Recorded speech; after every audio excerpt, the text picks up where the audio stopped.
अस्सलाम वालेकुम। आज हमें ज्वाइन किया मिस्टर शकील ख्वाजा ने। ये एसीए में क्वालिफाइड हैं, सीमा यूके भी क्वालिफाइड है। 20 ईयर्स प्लस का इनके पास इंडस्ट्री एक्सपीरियंस है और काफ़ी वेल्दी इनके पास एक्सपीरियंस है। तो आज ये इनसे डिटेल में इनकी जर्नी को भी डिस्कस करते हैं और जो कि आप में वैल्यू ऐड कर सकता है, इनसे इंफॉर्मेशन जानने की कोशिश करेंगे। अस्सलाम वालेकुम sir, thank you so much for joining. वालेकुम सलाम। Thank for the opportunity to share my journey. आपने मौका दिया, आपका बहुत बहुत शुक्रिया। सर, सबसे पहले तो मैं आपकी जर्नी जानना चाहता हूँ कि आप इस प्रोफेशन में किस तरह से आए और ग्रेजुअली इस पोजीशन तक आप कैसे पहुंचे। जी बिल्कुल, मुझे खुशी होगी अपना एक्सपीरियंस खासतौर पे फाइनेंस प्रोफेशन से शेयर करते हुए। 2003 में ये जर्नी स्टार्ट हुई थी।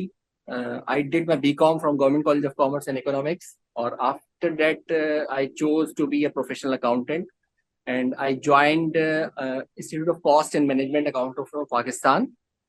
और ये तकरीबन कोई जुलाई की बात है। जुलाई 2003 से सफ़र स्टार्ट हुआ था, और साथ साथ जो है क्लासेस भी मेरी चलती रही। उसके साथ साथ जो है मैंने जॉब के लिए अप्लाई किया as a commercial trainee. Siemens Pakistan engineering company limited, जो मल्टीनेशनल कंपनी है।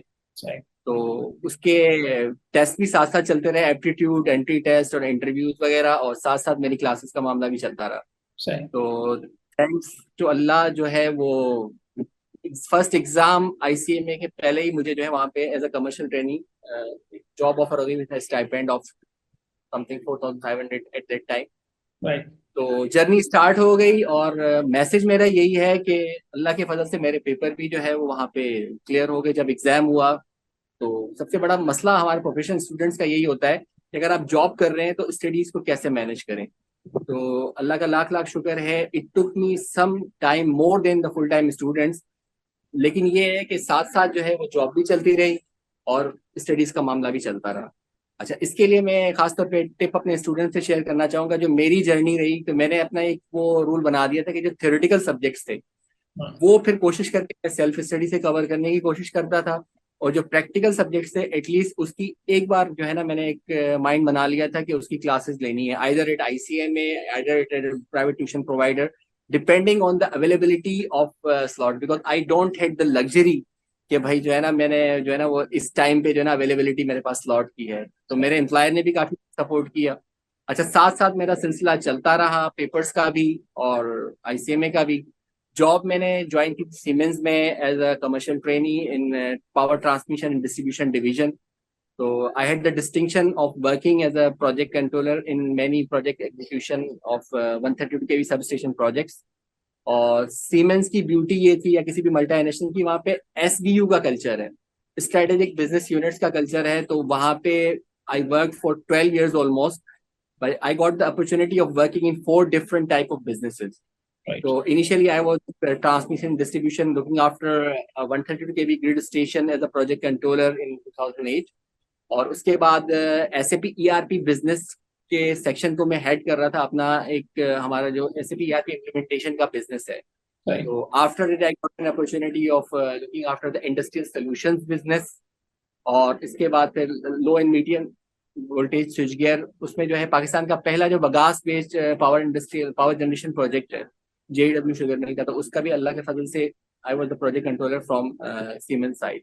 तो माशाल्लाह। ये कि स्टडीज को अगर आप मैनेज कर सकते हैं जॉब के साथ, तो अल्हम्दुलिल्लाह क्वालिफाइड इन 2011। तो राइट। अगर दोनों कर सकते हैं तो it will icing on the cake in your career as well. Right.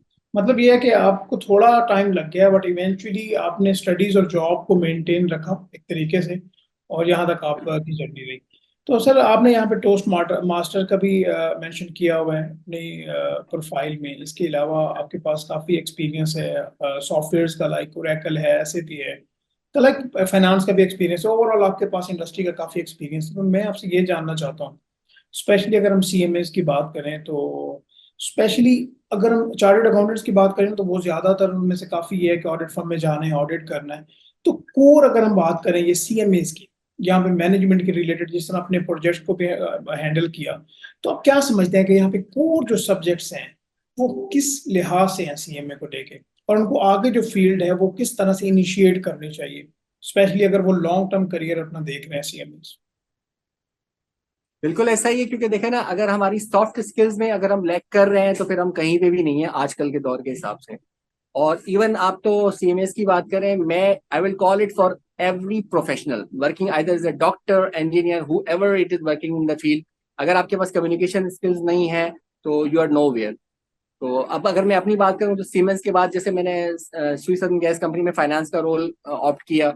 Even वहां पे भी जो है ना, आपके एक बात याद रखें कि टूल्स चेंज हो जाते हैं। मैं ये बात आपको हाईलाइट करना चाहूंगा कि SAP ERP, I was the power user in siemens.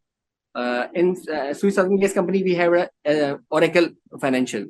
तो आपके टूल्स चेंज होते रहेंगे if you know the way to work. क्योंकि देखिए, पूरी दुनिया में काम करने का तरीका प्रोफेशनलिज्म में, आप प्रोफेशनल मैन में, एक ही तरीका है। There is no other way to work. तो उसको थोड़ी सी एग्जांपल मैं आपकी दूंगा कि जैसे अगर आपको स्टोर से मटेरियल इशू करवाना है, किसी भी स्टोर से, वो स्टोर से ही इशू होगा, मटेरियल रिक्विजिशन ही होगा। उसकी फॉर्म चेंज हो जाएगी, कहीं वो मटेरियल रिक्विजिशन फिजिकल फॉर्म में होगी, पेपर फॉर्म में, कहीं इलेक्ट्रिकल फॉर्म में होगी। तो टूल्स तो आप सीख जाएंगे, वक्त के साथ साथ प्रोसेस को समझने की कोशिश करें। और जैसा आपने कहा कि कम्युनिकेशन स्किल्स का आपने हवाला दिया, so I came to know about Toastmasters since last year, but I would like to highlight one important and beautiful thing of our institute ICMAP. Because जब मैंने ICMA ज्वाइन किया था तो हमारे बिजनेस इंग्लिश के टीचर थे sir Iftikhar. अच्छा, sir Iftikhar was different, quite different in the sense कि उन्होंने जो है वो बिजनेस इंग्लिश के पेपर में 5 से 6 प्रेजेंटेशन हमें जो है वो उस पर करवा दी प्रोजेक्टर के ऊपर। तो वो जो फेयर था वो काफी हद तक खत्म हो गया। और अच्छा, ये जहन में रखिएगा कि मैं वो आपके सामने बंदा खड़ा हूं कि उर्दू लैंग्वेज में स्कूल में 1996 में आखन स्कूल, मेरे स्कूल में कंपटीशन हुआ था फिलवदी तकरीर का। I was not able utter a single word. सिर्फ मैंने मौजू पढ़ के और पोडियम छोड़ के सॉरी बोल के चला गया। तो जस्ट उससे आप कंपेयर करें, फिर आईसीए में ज्वाइन किया तो वहां पे अपॉर्चुनिटी मिली। अच्छा, इसके बाद फिर 2018 में मैंने सीएफओ कॉन्फ्रेंस ज्वाइन की, तो वहां पे मोहम्मद अल कहतानी को आईकैप ने बुलाया हुआ था as a public speaker. He is a world champion of 2015, world champion public speaker. अच्छा, उसको सुन के काफी मोटिवेशन हुई। फिर मैंने कुछ टोस्ट मास्टर की सेशंस अटेंड किए 2018 में। लेकिन वो कहते हैं ना, इट्स नेवर टू लेट। तो 5 साल के गैप के बाद मैंने दोबारा जो है I join toast masters last year. I join I cap toast masters club because मेरे घर से करीब था वो। तो ये भी याद रखिए, आप अगर आपको थोड़ा फ्रेंडली और कन्वीनियंट बना दें अपने अपस्किलिंग के लिए चीजों को, तो कंसिस्टेंसी इज द की। वरना आप कंसिस्टेंट नहीं है तो फिर कोई फायदा नहीं है। अच्छा, टोस्ट मास्टर का स्पेशली आपको बताना चाहूंगा, मुझे तकरीबन 1 साल ही हुआ है। लेकिन इसमें यह है कि आपको एक वर्ल्ड वाइड प्लेटफॉर्म मिल जाता है। 3 लाख के करीब कोई टोस्ट मास्टर कम्युनिटी के मेंबर्स हैं वर्ल्ड वाइड। अच्छा, जब आप किसी भी टोस्ट मास्टर क्लब के मेंबर हो जाते हैं, हमारे आईसीएम में इस्लामाबाद में और लाहौर में बाकायदा नाम से आईसीएम के टोस्ट मास्टर क्लब मौजूद हैं। ICM Lahore toast master club, ICM Islamabad toast master club. Even हमारे हेड ऑफिस में एक्सप्रेस टोस्ट मास्टर क्लब के साथ एवरी वीक मीटिंग्स होती हैं। तो I will encourage many students and aspirants as well as members to attend the meeting. First of all आप as a guest attend करें। अच्छा, उसका जब सबसे बड़ा फायदा ये होता है कि पूरी दुनिया की मीटिंग ना सिर्फ आप अटेंड कर सकते हो बल्कि आप होस्ट भी कर सकते हो। अब जैसे लास्ट अक्टूबर में एक अमेरिकन यूएसए बेस्ड क्लब था और काफी वो प्रेस्टिजियस क्लब है कि वो बुक ऑथर को इनवाइट करते हैं स्पीच डिलीवरी के लिए। अल्हम्दुलिल्लाह आई hosted that meeting from my home. तो उसमें फिर आपको मौके मिलते हैं, फिर कॉन्टेस्ट होते हैं। अच्छा, सबसे मजे की बात यह है कि you get one on one evaluation. अगर आप कहते हैं ना कि पूरे पूरे दिन की आप ट्रेनिंग अटेंड करें तो आपको जो है ना वो 1-to-1 इवेल्युएशन कहीं पे भी नहीं मिलती। तो टोस्ट मास्टर के 1-to-1 इवेल्युएशन आपको मिल जाती हैं। तो आई विल हाईली रिकमेंड के communication skills are a must if you are to go anywhere. बिल्कुल। अच्छा, इसके बाद मेरा ना आपसे सर ये क्वेश्चन होगा कि कम्युनिकेशन स्किल्स बहुत मैटर करती है, नो डाउट। आपने काफ़ी इंटरव्यूज भी किए होंगे। लेट्स से आपके सामने लाइक इंटरव्यूज आते हैं तो सीवीज भी आती होंगी। आपको पता है कि आजकल कंपटीशन भी काफ़ी ज़्यादा है, खास तौर पे अगर हम अकाउंटेंट्स की बात करें, चाहे सीएसी सीसीएमए कोई भी बैकग्राउंड, खास तौर पे सीएमए की बात कर लेते हैं कि सीएमए फाइनलिस्ट है आपके सामने। तो सभी मतलब एक एजुकेशनल लेवल पे हैं, उनकी कम्युनिकेशन काफ़ी कुछ की बेहतर होगी, कुछ की उस तरह से नहीं होगी। बट कम्युनिकेशन के अलावा कुछ स्किल्स और भी क्या मैटर करती हैं। फॉर एग्जांपल, आपने यहाँ पे अपनी प्रोफाइल में एक्सेल के रिलेटेड लिखा हुआ है, पावर बीआई, इस तरह के जो टूल्स इनके बारे में लिखा हुआ है। और ख़ास तौर पे अगर हम बात करें अकाउंटेंट्स की, खास तौर पे फाइनेंशियल स्टेटमेंट्स ड्राफ्ट करना, उसके डिस्क्लोजर्स हैं, कंपनीज एक्ट, आईएफआरएस की रिक्वायरमेंट, इन सबको देखना, तो ये आप कितने देख रहे होते हैं कि सीवी में ये स्किल्स की अगर मेंशन की हुई है तो क्या इस बेस पे आप उनको प्रेफरेंस देते हैं? क्या ये उनको एज देता है कि वो इंटरव्यू में दूसरे लोगों से जरा वो आगे आ सके? जी मेहताब साहब, बिल्कुल सर ऐसा ही है कि उसमें आपका जो है, देखें, आपको डिग्री एक हद तक मेरे हिसाब से आपको इंटरव्यू रूम के अंदर तक पहुंचा देती है। You got an opportunity of getting interview. ठीक है। डिग्री आपको इस तक पहुंचा देती है कि इंटरव्यूइंग रूम तक आपको पहुंचा दे। अब इसके बाद आप the way you conduct your interview as a interviewee, और आप you must stand out from the crowd. क्योंकि मुझे एक एचआर कंसल्टेंट है काफी रिनाउड, उन्होंने बड़ा अच्छा एक समझाया था जो रेशो है। उन्होंने कहा था कि जो जॉब्स मार्केट में क्रिएट हो रही हैं वो हो रही है 1 2 3 4 5। अच्छा, जो एप्लीकेंट्स आ रहे हैं every year in the market, they are in the ratio of 1 2 4 8 16 32 64। तो सही। Just imagine, I got the very beautiful message from her कि it's getting difficult to get a job by every passing year. खासतौर पे हमारे मुल्क में देखा जाए तो अगर रिसेशन को भी अगर हम देख लें तो जो एग्जिस्टिंग कंपनीज है वो भी ग्रोथ के बजाय जो है वो डिक्लाइन की तरफ है। तो उसमें जो है ना वो अपॉर्चुनिटीज नहीं क्रिएट होना बहुत मुश्किल हो जाता है। दूसरा ये कि अगर होती भी है तो उसमें कंपटीशन हर साल बढ़ से भी बढ़ता चला जाता है। राइट। तो फाइनेंस प्रोफेशनल के लिए मैं कहूंगा कि खासतौर पे फॉर्मुलेशन ऑफ इनकम स्टेटमेंट हो गई, आपके फाइनेंशियल रेशियोज हो गए, उसकी अंडरस्टैंडिंग हो गई, ड्राफ्टिंग हो गई। तो उसके लिए देखिए पहली सीढ़ी आपके पास एक्सेल ही है। तो एक्सेल पे आपको फिर बिल्ड ऑन करते हैं। फिर आजकल जो है डेटा विजुअलाइजेशन के लिए पावर बीआई एक बहुत अच्छा टूल है। वैसे तो टैबलू और दूसरे टूल भी हमारे पास मौजूद है, लेकिन पावर बीआई जो है ना, ड्रैग एंड ड्रॉप के ऊपर आपको विजुअलाइजेशन की सर्विसेज परफॉर्म करता है। अच्छा, इंस्टेंटली किसी भी डेटाबेस के साथ कनेक्ट हो जाता है बैकएंड पे, चाहे वो एसक्यूएल हो, चाहे ओरेकल हो, चाहे एसएपी हो। हाँ हाँ। और मैनेजमेंट को रियल टाइम जो है ना वो डिसीजन मेकिंग के इनसाइट्स दे रहा होता है। सही। तो अगर आपने ग्रो करना है तो फर्स्ट ऑफ ऑल मैं कहूंगा कि देखिए आप ये नहीं समझे कि एक्सेल आपको आता है, या मे भी आता भी होगा, मैं उसको वो नहीं कह रहा। लेकिन फॉर एग्जाम्पल मैंने ये देखा है, क्योंकि मैंने कुछ तजर्बा भी रहा है कि कुछ वॉलंटरी बेस पे या उस पे आईसीएमए की एक्सरसाइजेस कंडक्ट कराने का या वर्कशॉप्स कंडक्ट करवाने का, तो उसमें भी मैंने ये देखा है कि लोगों को आना is something else, if you are able to relate that knowledge, right. ये बहुत इंपॉर्टेंट। सही। तो आप एक्सेल से स्टार्ट करें, फिर उसमें आप एक्सेलेंस की तरफ आए, एडवांस एक्सेल को जितना आप कर सकते हैं, there is not a limit.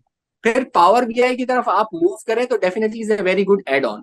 Along with this मैं आपको ये बिल्कुल कहूंगा कि आप जो है ना अपनी राइटिंग स्किल्स के ऊपर भी जोर दें। क्योंकि आजकल चैट जीपीटी के बाद जो मुझे नजर आ रहा है कि लोगों ने जो है ना वो सोचना बंद कर दिया है। सही। अच्छा, मैं एक बुरी खबर कह लें या not a bad news share करना चाहूंगा। लोग ये समझते हैं कि नहीं ना वो चैट जीपीटी से करके जो है ना सारे थीसिस हो सकते हैं, सारे जो है ना हर जगह सबमिशन हो सकती है। ऐसा बिल्कुल भी नहीं है।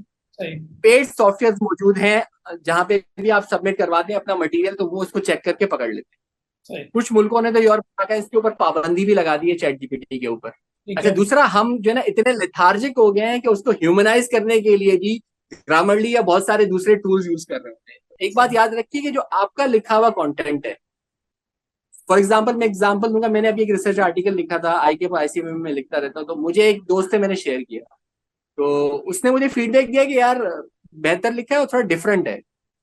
अच्छा, तुमने खुद ने लिखा है, उसने कहा, just to motivate all of you my audience. तो मैंने कहा तुम्हें कैसे पता चला? वो कह रहे यार वो लिखने से पता चल जाता है कि भाई ये ह्यूमनाइज ह्यूमनली हुआ है। राइट। तो ये एक बड़ा एक एस्पेक्ट है कि आप उसकी तरफ जाएं, पावर बीआई और एक्सेल की तरफ, और साथ साथ जो है आप उसमें जो है ना राइटिंग स्किल्स को भी वो करते रहें। अच्छा सर, यहाँ पे ना आपने फिनटेक के बारे में मेंशन किया हुआ, तो ये बताइएगा कि फिनटेक एक्चुअली अगर हम सिंपल वर्ड्स में एज एन अकाउंटेंट जानना चाहें कि ये फिनटेक है क्या और ये हमारी इंडस्ट्री में किस तरह से रोल प्ले कर सकता है, इसको अगर आप सिंपल वर्ड्स में बयान करना चाहें तो। बिल्कुल सिंपल वर्ड्स में अगर आप देखें तो it's a combination of two words, finance या फाइनेंशियल्स, और टेक्निकल या टेक्नोलॉजी। तो बेसिकली फिन, फाइनेंस से फिन लिया गया है, और टेक लिया गया है आपका हम्म। टेक्नोलॉजी से। It's a combination of two words, fintech. अच्छा, बेसिकली फिनटेक किसी भी स्टार्टअप के लिए या एप्लीकेशन के लिए, एंड्रॉयड के लिए अगर हम उसकी एप्लीकेशन है, तब तक हम उसको फिनटेक में क्लासीफाई नहीं करेंगे अगर वो फाइनेंशियल ट्रांजेक्शन को एग्जीक्यूट नहीं करेगा। ठीक है। फॉर एग्जाम्पल अगर आप मुझसे पूछें तो जैज कैश की अगर आप बात करें तो इट्स अ फिनटेक, क्योंकि आपको वो बहुत सारी सर्विसेज भी परफॉर्म कर रहे हैं और फाइनेंशियल ट्रांजेक्शन भी आप परफॉर्म कर रहे हो। ठीक है। इसी तरह सेम आप जो है वो आपका डिजिटल वॉलेट की फैसिलिटी, आपको वो बाइकिया हो गया, आपको डिजिटल वॉलेट की फैसिलिटी अगर वो ट्रांसफर की कर देता है, मतलब थोड़ा सा एक वो माइन्यूट से एक रिस्ट्रिक्शन आ जाती है। ठीक है। तो हमारे यहाँ फिनटेक्स में इतने ज्यादा एग्जांपल्स हमारा है नहीं, क्योंकि ज़ाहिर है वो सुपर एप्स का भी कॉन्सेप्ट हमारे यहाँ अब तक आया नहीं है। बाकी दूसरे ममालिक में ये होता है कि आप एक सुपर ऐप एक कंट्री में यूज हो रही होती है, उसमें अब सारी, जैसे अब हमारे यहाँ बाइकिया अलग है, दराज अलग है, और जैज कैश और इजी पैसा अलग है। तो दूसरे कंट्रीज में ये कॉन्सेप्ट बिल्कुल आ गया सुपर ऐप का। वो 4 या 5 जो बेसिक ऐप होती है वो एक सुपर ऐप में वो चल रही होती है। तो आपको ना उसके अलग अलग पासवर्ड याद रखने की जरूरत है ना कुछ है। तो फ्यूचर में इंशाल्लाह हम नजर आ रहा है कि हम भी इस तरफ मूव कर रहे हैं। अच्छा, इसमें एक चीज मैं आपसे ऐड करना चाहूंगा, रास्त डिजिटल बारकोड का सिस्टम जो है इस्लामाबाद में पायलट प्रोजेक्ट इंप्लीमेंट हो चुका है। ठीक है। तो आहिस्ता आहिस्ता जैसे हम देखते हैं ना बार कोड के थ्रू हमारी पेमेंट्स हो रही होती है इंडिया में, अगर आप देखें वो हर तो नेबरिंग बहुत कंट्री में, तो वो वहाँ पे मोची भी बैठा हुआ है या एक ठेले वाला भी अगर बैठा हुआ है वेंडर, तो उसके पास वो बार कोड की मशीन है। पेटीएम है उसके तो पास। हमारे यहाँ भी बिल्कुल, हमारे यहाँ भी जो है ना वो पायलट फेज में इस्लामाबाद में स्टार्ट हो चुका है। और वेरी सून वी विल, बस आपको कहते हैं ना कि इस वक्त वो काम किस तरह करते हैं, अपनी बैंकिंग ऐप को आप खोल के और अपना बार कोड वहीं पे स्कैन कर दें, तो वो राइट। कॉल आउट कर देते हैं आपकी अमाउंट भी, ताकि वेंडर भी सुन ले और आप भी सुन लें। तो काफी हद तक जो है ना हम भी डिजिटलाइजेशन की तरफ मूव कर रहे हैं। सही। तो हमें जो है इसके साथ भी हमारे डिजिटल इकोसिस्टम जो है या फिनटेक इकोसिस्टम जो उसके साथ भी वेल वर्स होने की जरूरत है। सही। अदरवाइज जो है ना हमारा जो है ना अक्सर जो यूज यूज होता है सोशल मीडिया पे, काफी वो अननेसेसरी चीजों में गुजरता है। सही, बिल्कुल ठीक। चलिए sir, thank you so much कि आपने डिटेल में मेरे क्वेश्चंस का आंसर किया, और मैं उम्मीद करता हूँ कि जो ऑडियंस होगी वो ज़रूर इससे फ़ायदा उठाएगी। और लास्ट में मैं आपसे ये ज़रूर कहना चाहूँगा कि अगर आपका कोई मैसेज है ऑडियंस के लिए लास्ट में, तो वो ज़रूर काइंडली आप शेयर। इस पे मैं सिर्फ 2 कोटेशन जो है वो उसका मेरी जिंदगी में काफी अच्छा रोल रहा है कि वो शेयर करना चाहूंगा कि जब भी आप जो है ना वो कोशिश कर रहे हैं चैलेंजेस का सामना करने का, या अपॉर्चुनिटीज आती हैं आप मिस हो जाती हैं, तो ये बात याद रखिएगा कि अंग्रेजी की एक बहुत बड़ी कोटेशन है, if you don't shoot it's 100% miss, yes. तो शूट। और दूसरा ये है कि it's never too late, you can start any year, any month, any day, any hour, any minute, any second to change your life. Over to you. Thank you so much. बहुत शुक्रिया sir.